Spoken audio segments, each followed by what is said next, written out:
अस्सलामुअलैकुम वरहमतुल्लाहि वबरकातुहू। नाज़रीन मोहतरम, मैं हाफिज़ मान रज़ी आपकी खिदमत में एक नए वीडियो के साथ हाजिर हूँ। नाज़रीन मोहतरम, जब मैंने ये वीडियो देखी तो मेरा दिल बहुत खुश हुआ।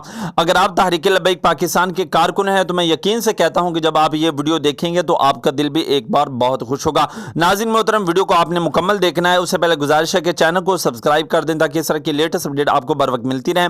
नाज़रीन मोहतरम, आपको बताता चला जाऊँ, अपने तो अपने, लेकिन जब गैर भी किसी की हिमायत का ऐलान करें तो फिर उसका अपना ही मज़ा होता है। नाज़रीन मोहतरम, देवबंदियों के बहुत ही बड़े आलम, आपको बताते चला जाऊं कि मुल्तान से ताल्लुक़ रखने वाले देवबंदियों के आलिम हनीफ जालंधरी ने आर्ट काउंसिल में जमीयत उलमाए पाकिस्तान के ज़ेर तमाम होने वाली ताजदार ख़त्म नबूवत कॉन्फ्रेंस में कायद मोहतरम जानशीन अमीरुल मुजाहिदीन साहबजादा वाला शान हज़रत अल्लामा मौलाना हाफ़िज़ साद हुसैन रिज़वी साहब की रिहाई का मुतालबा करते हुए उन्होंने साथ साथ इस बात को भी वाज़ेह किया है कि तहरीक लब्बैक पाकिस्तान पर लगाई गई पाबंदी को फिलफौर ख़त्म किया जाए।